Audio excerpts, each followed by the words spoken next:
Hey y'all, I'm Marty Connell. This is News and Reviews. Let's get rolling. To kick it off, I'd like to announce that this will no longer be called the News and Reviews. I got some wonderful feedback from everybody after I released the first one. They said, hey, the content was good, I like the format and everything, but the name of the segment, and I actually did that for a reason, because I just wanted something simple. No fancy backdrops or no fancy animated intros or anything like that. Just come in, give some news, give my views, and get out. So I thought, oh, let's just keep the name simple, News and Views. But hey, I listened. And people said, hey, you need something a little more pizzazz. And actually on our BGG guild at 1589, somebody suggested, hey, you used to do a segment called Marty's Musings, so why not maybe call it that? So I created a little poll on our guild, asked, hey, should I keep it News and Reviews, Marty's Musings, something else? And Marty's Musings won hands down. So we're now going to be calling this Marty's Musings, unless someone else has a better idea, because I typically cave into peer pressure. And for the first real story, PC Gamer has announced that they're going to have a board game section on their website at pcgamer.com. Now, you've probably heard of PC Gamer. It is a magazine that started back in 1993 as a monthly publication dedicated to PC games. They released an article on their website, pcgamer.com, saying,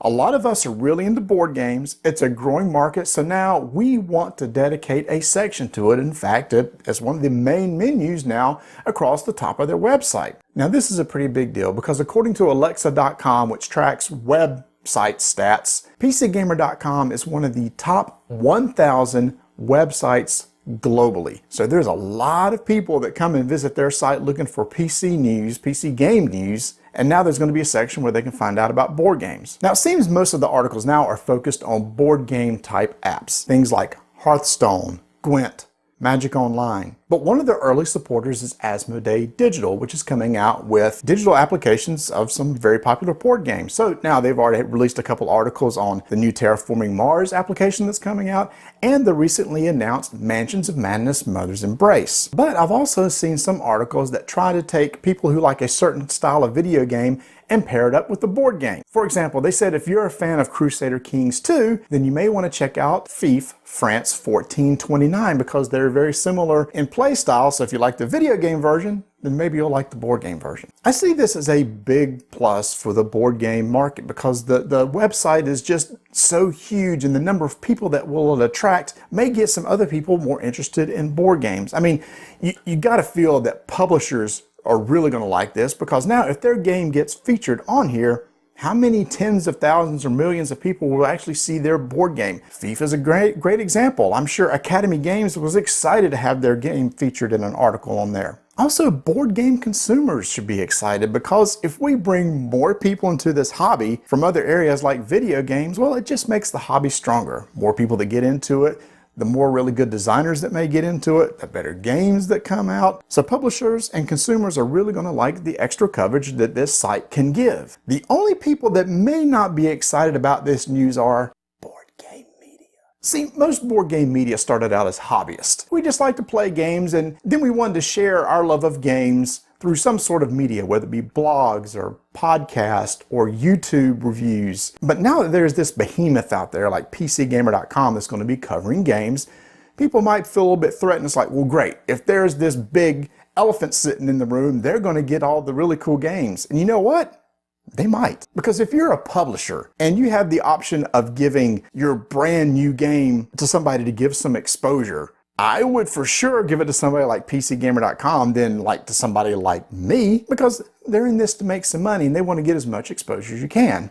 But I don't think many people are going to be crying foul, because one great thing about this hobby is the relationships that are built. For us, we've built some great relationships with publishers over the years, and they trust us to cover their games and trust us to do it well. But now they have another outlet, another really big outlet to get some information about their games out to other people. And it's not just people in this hobby. The fact that they can now have a broader reach out to video gamers is a big win, and I think it's really going to be a big win for everybody. Next, WizKids Games has announced that they're going to publish the 4th edition of Fury of Dracula. Fury of Dracula was originally released by Games Workshop, and then several other versions came out over the years, with the 3rd edition being released by Fantasy Flight Games. Games Workshop and Fantasy Flight Games worked together, and Fantasy Flight Games had a lot of the IPs that Games Workshop owned and created games for them, such as Forbidden Stars or Warhammer Conquest or the Warhammer Fantasy card game, and a new version of Fury of Dracula. So when that relationship broke, people were really worried. Great, Fantasy Flight Games was the one carrying Fury of Dracula, and now they're going to no longer get it, so people started scrambling to try to get the last copies of Fury of Dracula. Have no fear, if you didn't grab one, WizKids Games will be coming out with a new version that has larger cards and fully painted miniatures. But this is only one game that WizKids has announced working with Games Workshop to produce. The other is they're going to make a Warhammer 40k version of Dice Masters called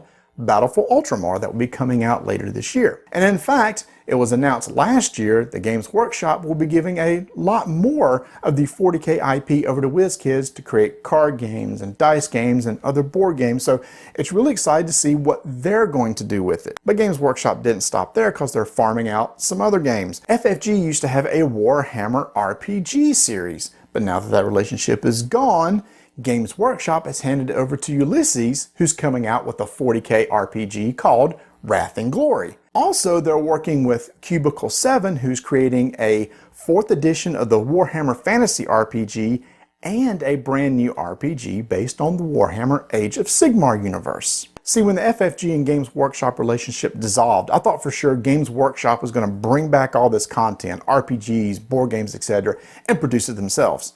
But they've not. They've turned around and actually farmed it back out. They've given board games and card games over to WizKids. They've given over RPGs over to other couple companies. So instead of trying to keep everything in-house, they're just licensing out their IP again to different companies. And when I first heard about Fury of Dracula, I got excited. Oh, cool, this means they may have some other games that they used to have with FFG and come out with new versions with another company. First and foremost that came to mind was Forbidden Stars. But I had to kind of temper my expectations because Forbidden Stars was actually designed within FFG. If you've ever played Forbidden Stars, you'll know that some of the mechanics actually came from the StarCraft board game that FFG had. So I'm not expecting for anybody to come out with a second edition of Forbidden Stars, but I will hold out hope that FFG will take those same mechanics of Forbidden Stars, which I love, and maybe release another game, maybe in the Twilight Imperium universe, or maybe even Star Wars. How about some comic news?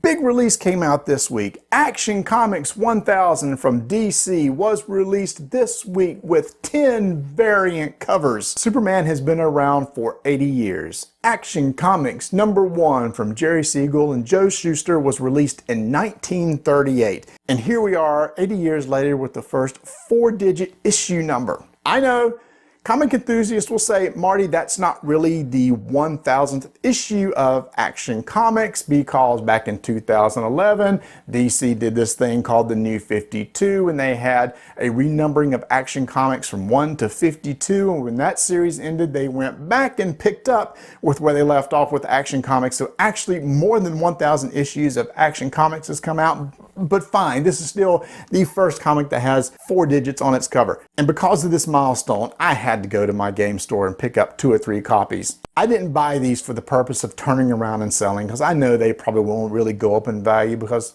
how many millions of these were probably printed, right? But it was kind of cool to go pick up a 1000th issue, and my kids also wanted a copy, so they got to pick out their favorite variant, and it's just a little bit of memory years down the road when they pull that comic out of a box and I go, oh, this was the day that me and my dad went to the comic book store and picked up Action Comics 1000. So if you want a little bit of memorabilia, they're probably still real easy to find, so you can go get one of those. And if you've never heard the tragic story of the creators Shuster and Siegel and how they, through a bad business deal, lost control of Superman, it's really worth going and finding out about. In fact, one of the best places to go check it out is AMC had a series last year called The Secret History of Comics by comic creator Robert Kirkman. He had a whole episode dedicated to the creation of Superman and how they signed a deal and they didn't really protect themselves very well, lost the rights, spent decades without the rights to Superman, but there was some closure in the end, and I won't spoil the whole thing, but I highly recommend going to watch that. You can find that on AMC.com online, or I've actually seen that it's available for streaming from Amazon. So if you want to get a little bit deeper of the history